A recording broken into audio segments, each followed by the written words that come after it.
Well, hey, 10 years of People and Permaculture. I'm really excited to celebrate this milestone for People and Permaculture.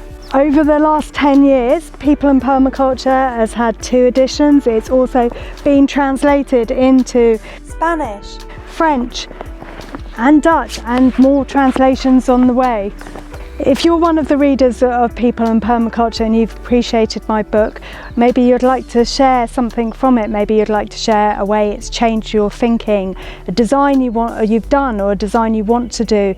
Maybe you want to share it with a friend and say what they might enjoy about it. Maybe there's a favourite quote in there that you'd like to share, or ask your library. There's 10 different ways you can share about People and Permaculture, and I would really appreciate it if you did that. It's a way of giving me a birthday gift for celebrating the 10-year birthday of People and Permaculture.